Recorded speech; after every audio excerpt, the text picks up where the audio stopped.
নাৰদো কুচিলা পাছে ব্যাসক অৱসৰ। বহুদিনৰ মূৰত এজন ব্যক্তিক লগ পালে, আমি যেনেকৈ মনৰ খবৰ লওঁ, ঠিক তেনেকৈ ব্যাসদেৱে নাৰদক, নাৰদেও ব্যাসৰ মনৰ খবৰ ল'বৰ কাৰণে প্ৰশ্নৰ অৱতাৰণা কৰি ক'বলৈ আৰম্ভ কৰিছে। এৰা হাকিয়া বুলন্ত ঋষি কহি উবিতান্ত হেতু নাহি কেতু মাৰ হেৰা মহা উচ পিছ কিয় স্থিৰ নুহিচিত মহান্তৰো মোহইবু নিৰোগী কৰিতা এৰাম চাৰি উবেদন কৰি লাহা কাথা ভেদ যাৰতেন জাতি ধৰ্ম দিলা পৰিছেদা কৰি লাহা ভাৰত পুৰাণ অষ্টাদশ জগতত ব্যাপিল তোমাৰ মহাযশ হে ৰাম ব্ৰহ্ম গোসাঁই খ্যাত কাৰ কৰা সমাধিতা তথাপি তোমাৰ কেনে অসন্তুষ্ট চিতা ইয়ে ৰাম কহি উবৰি মুক্ত ইহাৰ কাৰণ তুমি পৰিপাতে দেখে বুলিলা বচন ইয়ে ৰাম হও যদি আমি বেদ শাস্ত্ৰ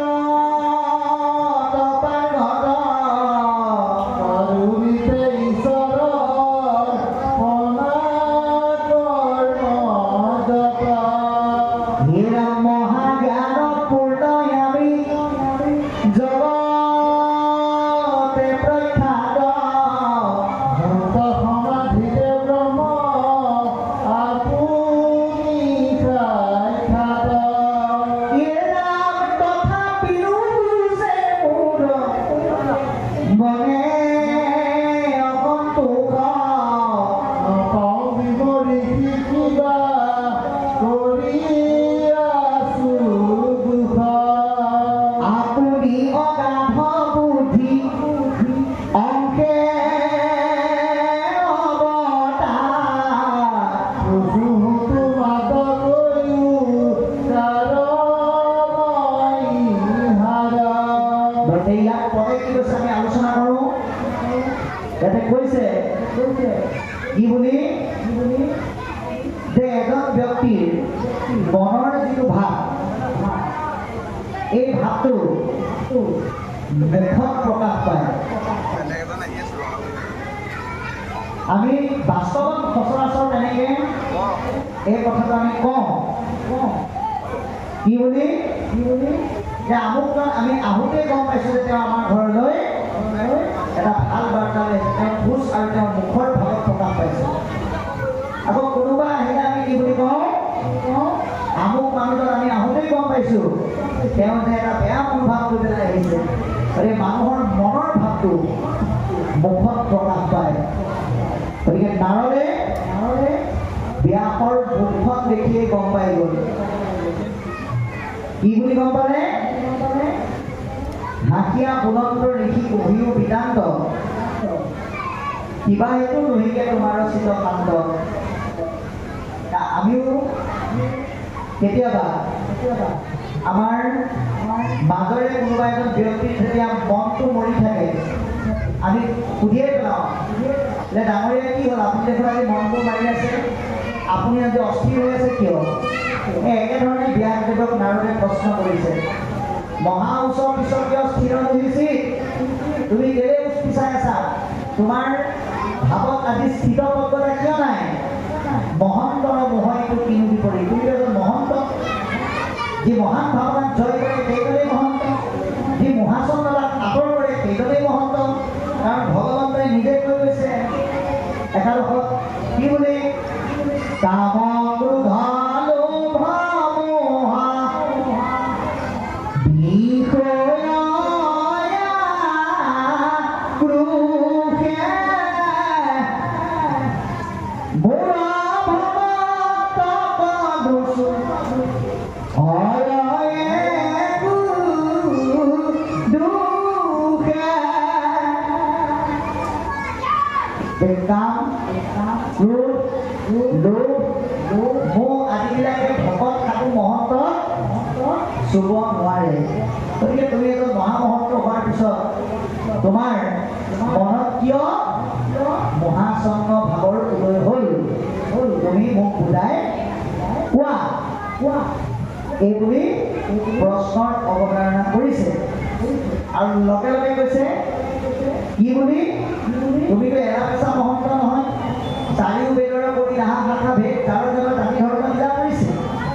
তুমি চাৰি বেদৰ শাখা ভাগ কৰি জাতি ধৰ্মৰ সংবিধান দিলা, পঢ়ি নাহা ভাৰত পুৰাণ অষ্টাদশ, তুমি ভাৰত পুৰাণকে আদি কৰি 18খন গ্ৰন্থ বিশ্লেষণ কৰিলা। জগতত ব্যাপিত তোমাৰ ইটো জ, গোটেই জগতত তোমাৰ জগমান বিয়পি গ'ল। তথাপিতো তোমাৰ ব্ৰহ্মকো সাক্ষাৎকাৰ কৰা সমাধি, তুমি সমাধি অৱস্থাত ব্ৰহ্মক সাক্ষাৎ কৰিব পাৰা। তথাপি তোমাৰ কেনে অসন্তুষ্ট আছিল, তথাপিতো তুমি কিয় ইমান অসন্তুষ্ট হৈ আছা বুলি আমি যেনেকৈ এজন উদাস মন মাৰি থকা ব্যক্তিক প্ৰশ্ন কৰোঁ, ঠিক তেনেকৈ নাৰদীয় ব্যাসক প্ৰশ্নৰ অৱতাৰণা কৰিছে। পঢ়িবৰ ঋষিমুদ ইহাৰৰ কাৰণ, হে ঋষিবৰ তুমি মোক ইয়াৰ কাৰণটো বুজাই পেলাই কোৱা। শুনি প্ৰণিপাতে ব্যাসে বলিল বচন, শুনি পেলাই ব্যাসদেৱে হাতযোৰ কৰি ক'বলৈ আৰম্ভ কৰিছে। কি বুলি, হওঁ যদি আমি বেদ শাস্ত্ৰত পাৰ্গত, পৰদিনে ঈশ্বৰক অৰ্পণা কৰ্মত। এইটো বৰ ডাঙৰ কথা। আপুনি যিমান নাম গাব জানক, যিমান পাঠ কৰিব জানক, যিমান ব্যাখ্যা কৰিব জানক, যদি সেই ব্যাখ্যা পাঠ কৰিব পৰা শক্তিখিনিক যদি আপুনি যেতিয়ালৈকে ঈশ্বৰৰ প্ৰদান কৰি গ্ৰহণ নকৰি মোৰ শক্তি বুলি ভাবি থাকে, ঈশ্বৰে আপোনাক কেতিয়াও কৃপা নকৰিব। সেইকাৰণে ৰত্নাৱলী লিখিছে, ভৱে নাৰায়ণ পৰ জানিবা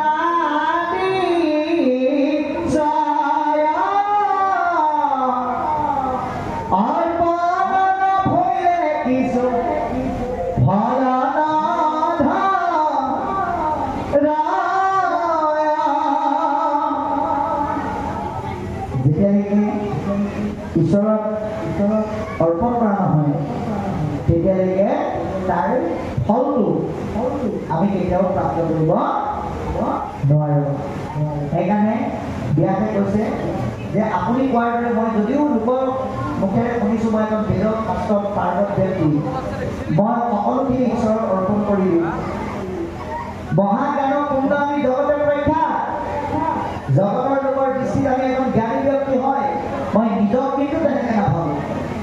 শুদ্ধ সমাধিকে ব্ৰহ্ম আপুনি সাক্ষাৎ, আৰু ব্ৰহ্ম সমাধি অৱস্থাত সাক্ষাৎ কৰিব পাৰোঁ। তথাপিতো কৈছে মোৰ মনে অসন্তোষ, তথাপিতো মোৰ মনৰ পৰা অসন্তুষ্টতা আঁতৰ নহয়। নপাওঁ বিমৰ্ষি কিবা কৰি আছোঁ, মই কি দুখ কৰিছোঁ মই নিজেও নাজানো। গতিকে আপুনি অগাধ বুদ্ধি অংশে অৱতাৰ, আপুনি এজন অগাধ বুদ্ধি গৰাকী। কুচুহু তোমালোক কৈও কাৰণ ইহাৰ, ইয়াৰ কাৰণটো কি তুমি মোক বুজাই দিয়া বুলি প্ৰশ্ন কৰাৰ লগে লগে নাৰদে ক'ব এতিয়া,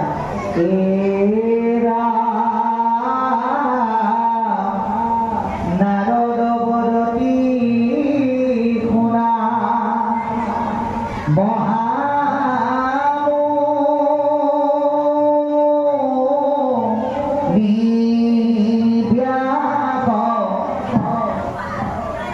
তুমি সি গৰিলা হবে জগতকে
বুড়ি রঙ্গে গাতে হংস সাগ ওই নাহিকা ধর্ম নানদে বাপুজয় পুণ্যাক্ষয় ভোলে দুনাই নরক তমজ যদি জানি গরে তাক করে নিবা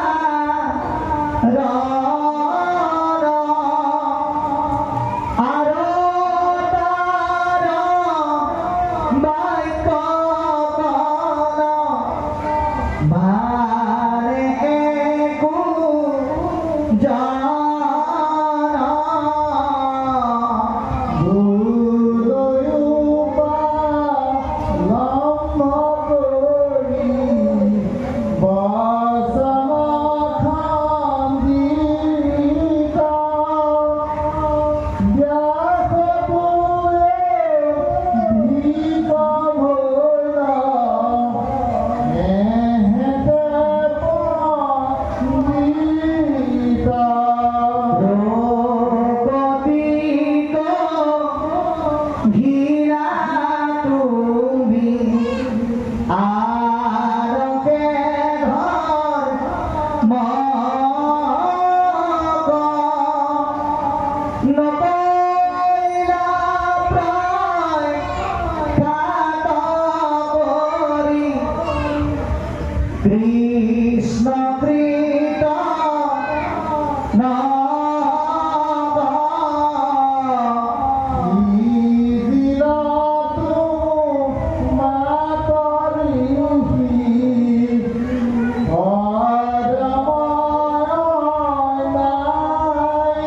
হিরহি খুষ্ট সীতাতব এহি অভিপ্রায়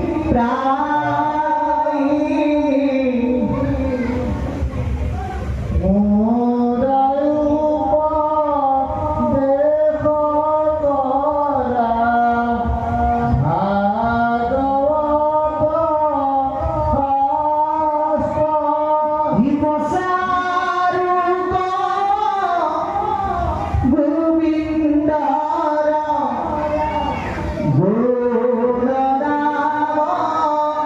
মাত্র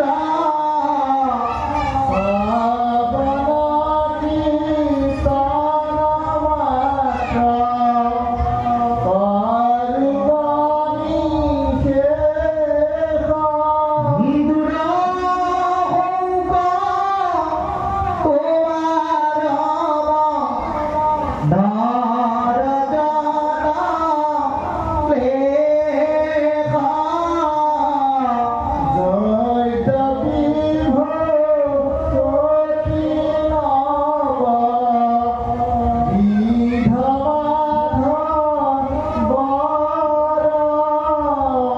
শ্রবণ কীর্তন তাতো আতিশ্রেষ্ঠ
নাৰদৰ চিন্তাৰে আমাক নিজক চাবৰ কাৰণে আজি ভাগৱতে আহ্বান জনাইছে। আমি যদি এই যিটো ব্যৱস্থা এইটো কেৱল ব্যাসে কৰা ভুল বুলি আমি যদি থৈ দিওঁ, তেতিয়াহ'লে ইয়াৰ তত্ত্বটোক আমি একো উপলব্ধি কৰিব নোৱাৰিম। সেইকাৰণে ব্যাসে যিকেইটা ভুল কৰিলে, এই ভুলকেইটা আমিও কৰিছোঁ নেকি এবাৰ আমি চোৱাৰ প্ৰয়োজনীয়তা আছে। 1 নম্বৰ ভুলটো ব্যাসে কি কৰিলে? নাৰদে কৈছে, নাৰদ বদতি শুনা মহামুনি ব্যাস, হে মুনিবৰ তুমি ক'ত ভুল কৰিলা কওঁ শুনা। তুমি কি কৰিলা সবে জগতকে না, তুমি গোটেই জগতৰ লোকসকলক সৰ্বনাশী পথত ধৰি দিয়ালা। এতিয়া আপুনি যদি আপোনাৰ গাঁওখনৰ অঞ্চলটোৰ আৰু সমাজৰ যদি আপুনি মুৰব্বী হয় আৰু সেই মুৰব্বী হোৱাৰ গইনালৈ যদি আপুনি মোৰ ভাল হওক আনৰ যি হয় হওক বুলি ভুলটোকে যদি আপুনি ভাল বুলি ক'বলৈ যায়, পৰৱৰ্তী সময়ত কিন্তু তাৰ কৰ্মফলটো আপুনিও ভোগ কৰিব লাগিব। সেইকাৰণে যিটো বেয়া ৰং ৰহস্য চাবৰ কাৰণে আনক সেইটো ভাল বুলি পৰিচিত নকৰিব। 2 নম্বৰ কৈছে, নিৰন্তৰে পশুৰ লোৱাইলা তুমি প্ৰাণ। এতিয়া আমাক শাস্ত্ৰই সিদ্ধান্ত দিছে, মানুহক শ্ৰদ্ধা কৰা, জীৱ জন্তুক মৰম কৰা। আপুনি আমি কৰিছোনে নাই নিজক প্ৰশ্ন কৰক। এই মুহূৰ্তত যদি আমি আপোনালোকক সোধো যে আপোনালোকৰ আটাইতকৈ মৰমৰ কোন, বহুতে ক'ব মোৰ আটাইতকৈ মৰমৰ মা দেউতা ভাই ভনী। কিন্তু আপোনাৰ মৰমতকৈও মৰমৰ মা দেউতা ভাই ভনী যদি ইহলীয়া সংকৰণ কৰে, তেতিয়াহ'লে শটো ক'লৈ লৈ যায়? শ্মশানলৈ। কিন্তু পোহনীয়া জন্তুটো যেতিয়া মৰে আপুনি ক'লৈ নিয়ে? আপোনাৰ ভাতৰ চৰুলৈ নিয়ে। নিজৰ চৰুটোক শ্মশানলৈ পৰিণত কৰে। এতিয়া সেইটো আমি কেতিয়াও কৰিব নালাগে। জীৱক আমি যিহেতুকে সৃষ্টি কৰাৰ আমাৰ শক্তি নাই, ধ্বংস কৰাৰ অধিকাৰো আমাৰ নাই, এই কথাটো আমাক জনাইছে। সেয়া বেয়া কৰ্ম বুলি কৈছে। অকস্মাতে যুৱকক শিকাইলা শিক্ষা ধৰ্ম, তুমি লোকসমাজক ধৰ্ম জ্ঞানৰ মাধ্যমেৰে শিক্ষা ঠিকে দিলা। আপুনি লোকক শাস্ত্ৰৰ পৰা পোৱা জ্ঞানেৰে বেয়াটো এৰি দিয়া, ভালটো গ্ৰহণ কৰা বুলি ঠিকেই শিকালে, কিন্তু আপুনি নিজে কিন্তু একো বুজি নাপালে। ব্যাসক কৈছে নুবুজিলা আপুনি বেলেগ তত্ত্ব বৰ্ণ। গতিকে আমি নুবুজাকে যদি কাৰোবাক শিকাবলৈ যাওঁ, সেইজনক বহু কল্পী পণ্ডিত বুলি কৈছে। তাৰপিছত লিখিছে, স্বভাৱে লম্পত বিষয়ত অনুৰাগ পৰিহিত কৰ্মকো বহিলা ধৰ্ম বুলি। যিবোৰ আপোনাৰ কাৰণে বেয়া, সেইটো আনৰ কাৰণেও বেয়া। গতিকে বেয়াটো আপুনি আমি ভাল বুলি মানুহক পৰিচিত কৰাৰ অধিকাৰ নাই। তোমাৰ বচনে যুগত নাখিলা সমলি, তুমি যিহেতুকে সেই সময়ৰ জ্ঞানজ্যেষ্ঠ পুৰুষ আছিলা, তোমাৰ কথা যাতে সঁচা বুলি মানি মানুহ সৰ্বনাশী পথত ধৰি দিলে। গতিকে স্বভাৱে লম্পত বিষয়ত অনুৰাগ, মানুহবিলাক সাধাৰণতে বিষয় আসক্ত। গতিকে তুমি যেতিয়াই লিখি দিলা কি বুলি যে দেৱ দেৱী পূজা কৰা, জীৱ জন্তু হত্যা হিংসা কৰা, স্বৰ্গ পাই যাবা, মানুহবিলাক আৰু উৎসাহী হ'ল। কিন্তু বাপাই সমস্ত ভক্তিযুক্ত সাধুজনে ইন্দ্ৰই ভোগ কৰা আৰু অপেশ্বৰীয়ে নৃত্য কৰা স্বৰ্গখন কেতিয়াও নিবিচাৰে। কাৰণ ভগৱন্তই ভকতৰ কাৰণে এখন বেলেগ স্বৰ্গ থৈ গৈছে। কি স্বৰ্গ বাৰু? অমৃত শীত দিয়া সন্তোষ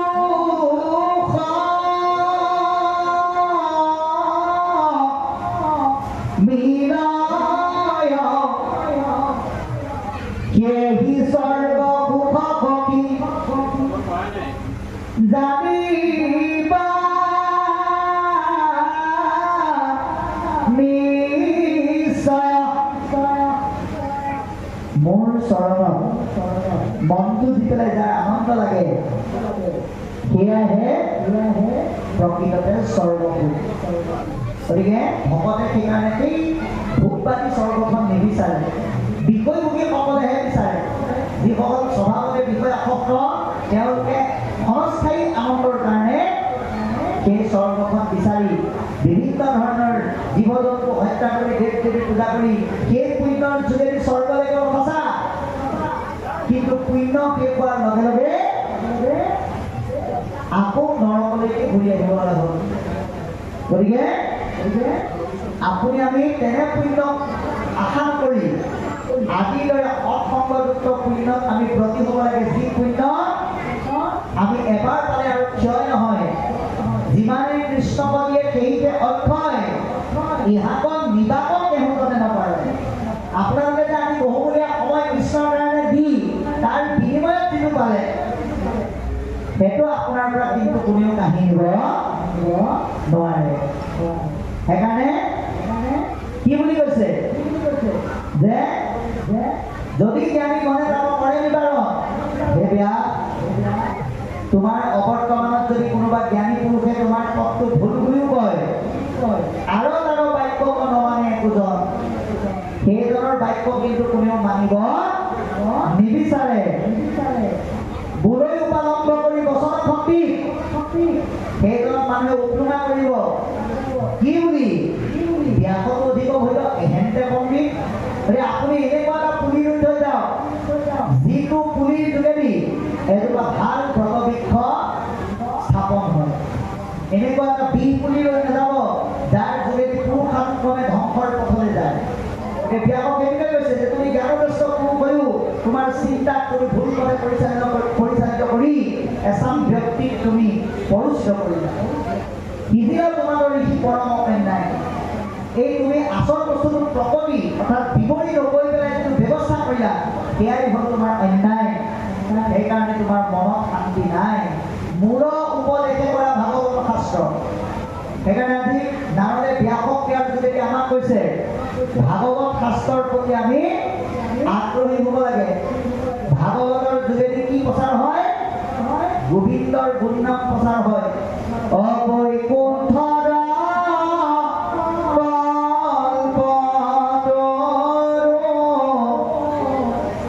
ভাগৱত শাস্ত্ৰ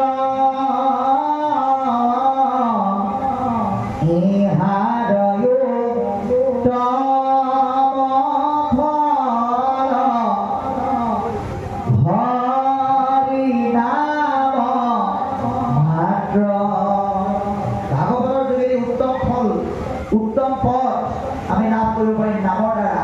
কাৰণ ভাগৱতৰ উত্তম ফলটোৱে হৈছে নাম। কিয় ভাগৱতে নামক উত্তম ফল বুলি কৈছে? যিহেতুকে নামৰ কোনো বিনাশ নাই, অবিনাশী নাম। সেইকাৰণে ভাগৱতৰ যোগেদি গোবিন্দৰ নাম প্ৰচাৰ কৰা, শ্ৰৱণ কীৰ্তন মাত্ৰ কৰ্ম নিষেধ। মানুহে যাতে শ্ৰৱণ কীৰ্তন জীৱনৰ শ্ৰেষ্ঠ ফল হিচাপে পালন কৰে তেতিয়াহে তোমাৰ মনৰ যি দুখ দুৰ্দশা যি উঠে তুমি দূৰ কৰিব পাৰিবা। যদ্যপি ভগৱতী নৱবিধ মাধৱৰ শ্ৰৱণ কীৰ্তন দ্বাৰা আতি শ্ৰেষ্ঠ হয়। যে যদিও নৱবিধ ভগৱতী শ্ৰেষ্ঠ, শ্ৰৱণ কীৰ্তন কিন্তু মহাশ্ৰেষ্ঠ বুলি কৈছে। গতিকে ভকতে যতেক গাৱে গুণ নামচৰে কাৰোবাৰ গান্ঠিয়া পিন্ধন্ত কীৰ্তন। আজি আপোনালোকৰ দৰে মহাভকতে যি নাম গায় সেই নাম ভগৱন্তই ভাৱৰূপে হৃদয়ত মালা গাঁঠি পেলাই পৰিধান কৰে।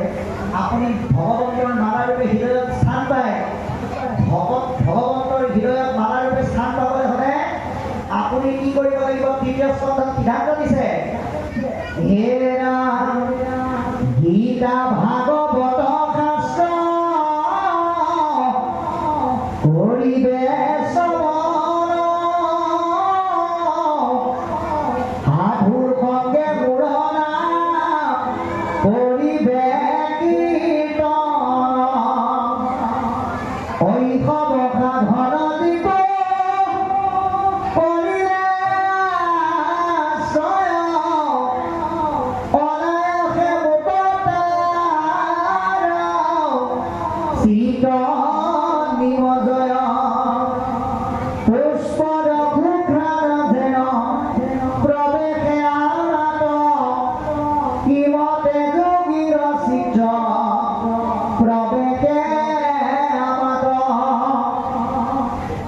গতিকে গীতা ভাগৱতৰ পৰম তত্বৰ কথাবিলাক সাধুৰ সংগত শ্ৰৱণ কীৰ্তন কৰিলে ধূপৰ আৰু ফুলৰ গোন্ধ যেনেকৈ নাকত নলগালেও পায়, কৃষ্ণৰ হৃদয়ত মালা ৰূপে স্থান আপুনি নিবিচাৰিলেও পাব।